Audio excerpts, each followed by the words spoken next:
வணக்கம் உறவுகளே, இது சமகாலம். தேவையான விடயங்களோடு இன்றைக்கும் சந்திக்கிறோம்.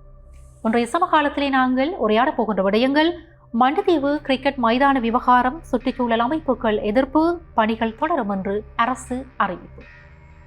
அக்குறைகொட இரட்டை கொலை சாதாரண நிறைவேற்று முறையிலிருந்து மாற்றமா எழுந்திருக்கின்ற கேள்விகள்.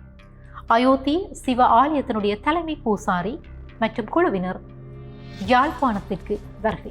இந்த விடயங்களைத்தான் இன்றைக்கு சுருக்கமாக பார்க்க போகிறோம். எடுத்துச் செல்லப்பட வேண்டிய விடயங்களாக, உரையாடல்களை நிகழ்த்த வேண்டிய விடயங்களாக இவை காணப்படுகின்றன.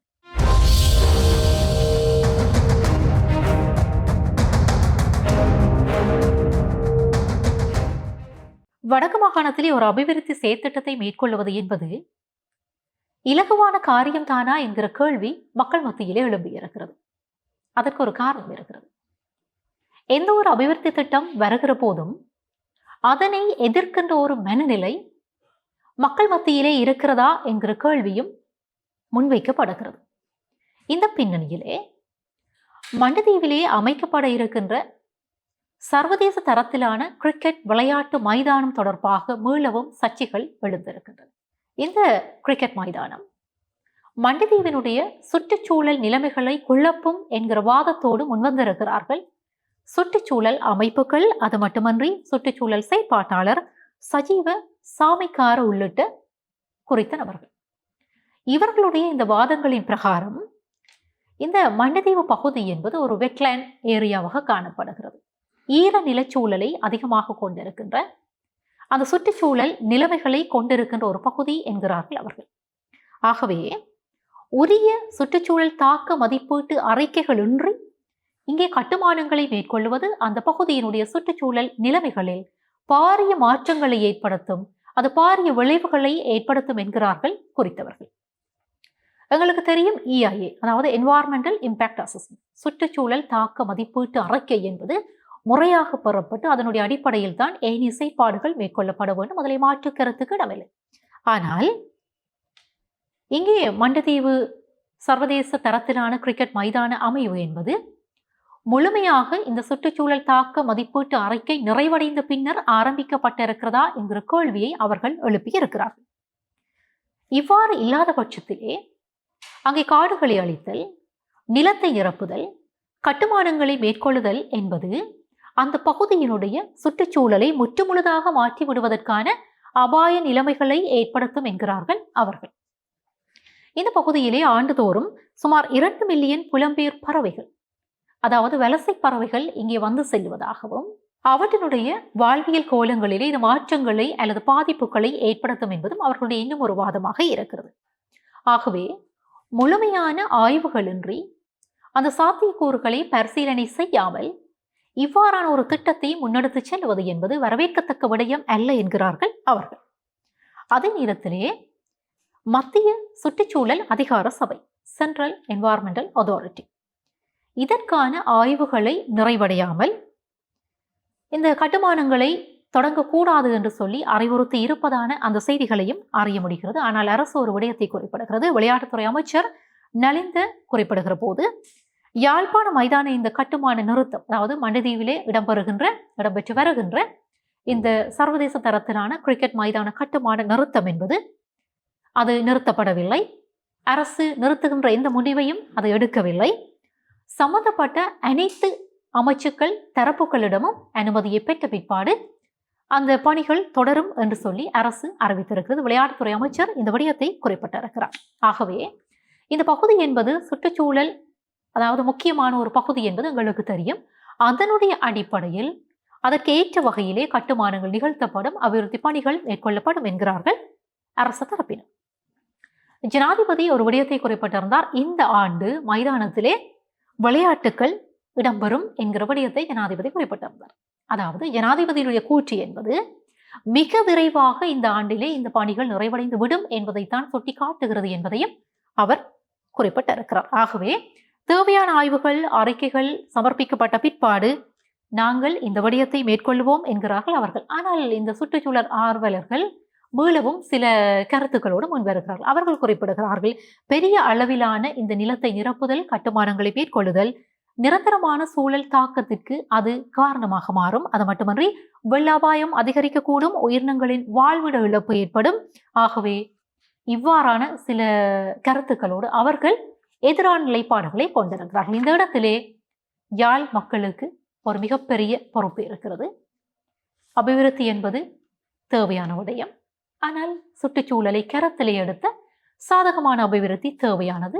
ஆகவே அந்த கருத்து நிலைப்பாடுகளை அவர்கள் எந்த அளவிற்கு எடுத்துச் செல்ல போகிறார்கள், புரிந்து கொள்ள போகிறார்கள் என்பதிலே இருக்கிறது அபிவிருத்தியா சுற்றுச்சூழலா என்கிற கேள்வி. சுற்றுச்சூழலை அழித்துவிட்டு அபிவிருத்தியை மேற்கொள்ள முடியாது, அபிவிருத்தியின்றியும் வாழ முடியாது. சரியான கோணத்திலே சரியான திசையிலே அபிவிருத்தி செயற்பாடுகள் முன்னெடுக்கப்படுகிற போது அது பிரதேசத்தினுடைய வளர்ச்சி என்பதை நாங்கள் புரிந்து கொள்ள வேண்டும். அதே நேரத்தில் இந்த நாட்டிலே துப்பாக்கிச்சூட்டு சம்பவங்கள், குற்றச்செயல்கள் அதிகரித்து காணப்படுகின்றன. இது நாங்கள் ஒவ்வொரு நாளும் அறிந்து கொள்கிற விடயம்.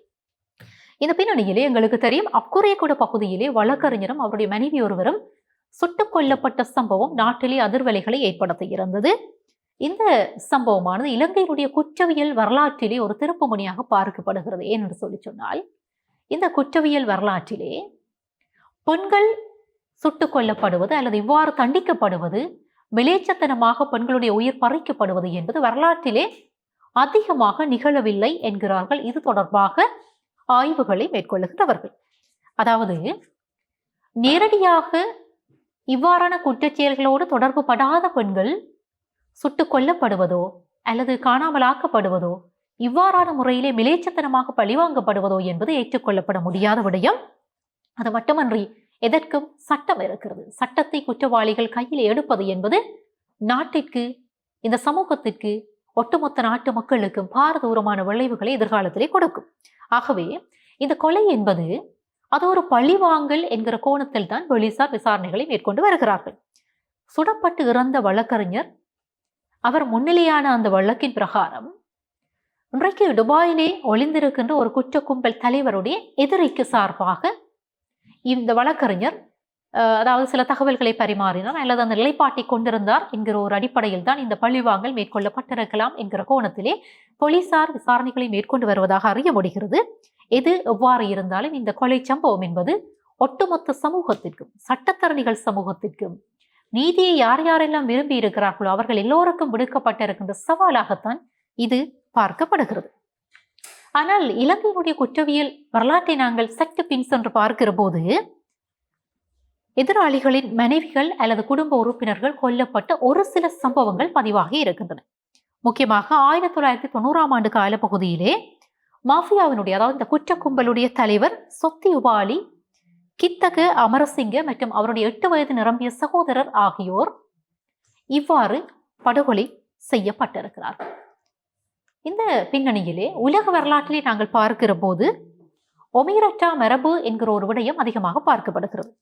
இந்த சிசிலிய மற்றும் அமெரிக்க மாஃபியா குழுக்கள் கூட நேரடியாக இவ்வாறான குற்றச்செயல்களிலே ஈடுபடாத பெண்களை கொல்லாத ஒரு நிலைமை, அதை ஒரு அறமாக தங்களுக்குள்ளே அது ஒரு அறமாக அவர்கள் பேணி இருக்கிறார்கள். அப்படி இருக்கிற போது இந்த மரபு இங்கே மீறப்பட்டிருக்கிறதா என்கிற கேள்வியும் எழுகிறது. நிச்சயமாக அது மீறப்பட்டிருக்கிறது. ஆனால் எங்களுக்கு தெரியும், இலங்கையினுடைய அரசியல் கலவரங்கள், கிளர்ச்சிகளின் போது பெண்கள் விலேச்சத்தனமாக பழிவாங்கப்பட்டிருக்கிறார்கள், கொல்லப்பட்டிருக்கிறார்கள். அவர்கள் மீது வன்முறை, பெண் உடல் மீது வன்முறை திணிக்கப்பட்டிருக்கிறது. உதாரணமாக 1971ஆம் ஆண்டு மற்றும் 1987ஆம் ஆண்டிலே நிகழ்ந்த ஜேவிபியினுடைய அந்த கிளர்ச்சி கால பகுதியிலே பெண்கள் மன்னும் பெரியை நாங்கள் மறந்துவிட முடியாது. பெண்கள் பழிவாங்கப்பட்டிருக்கிறார்கள்.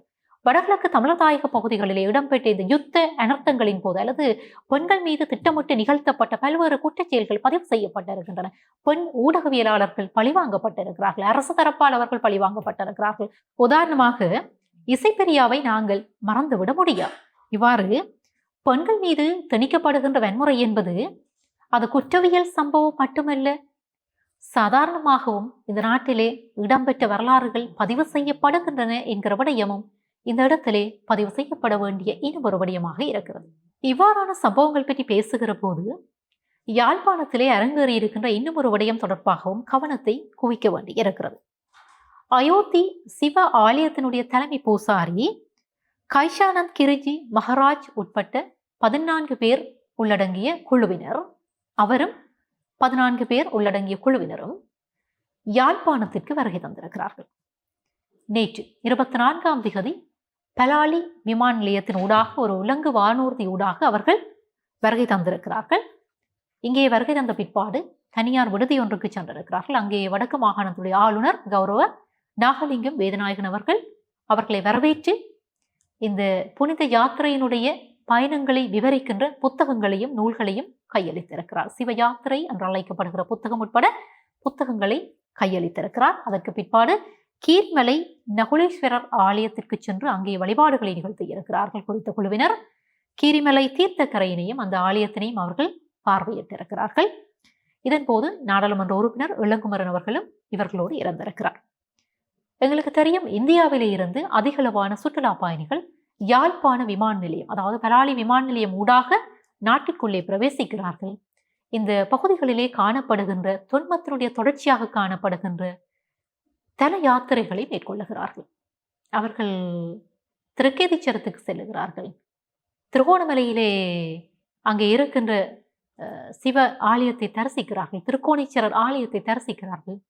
இவ்வாறாக தெற்கிற்கு சென்று அங்கிருந்து கட்டுநாயக்க விமானத்தளம் ஊடாக நாட்டை விட்டு வெளியேறுகின்ற பல யாத்ரிகர்களை நாங்கள் கண்டிருக்கிறோம். இந்த பின்னணியிலே இவ்வாறான பயணம் என்பது, இவர்களுடைய இந்த வருகை என்பது இரண்டு நாடுகளுக்கும் இடையிலான கலாச்சார மற்றும் வரலாற்று முக்கியத்துவத்தை மேம்படுத்துகின்ற, இலங்கையினுடைய மிக முக்கியமாக வடக்கு மாகாணத்தினுடைய சுற்றுலாத்துறையை மேம்படுத்துகின்ற, கலாச்சார மற்றும் இந்த யாத்திரை ரீதியான சுற்றுலாத்துறையினை மேம்படுத்துகின்ற அந்த வள வாய்ப்புகளை மேம்படுத்துவதற்கான ஏது நிலைகளை ஏற்படுத்தி கொடுக்கும் என்று சொல்லி எதிர்பார்க்கப்படுகிறது.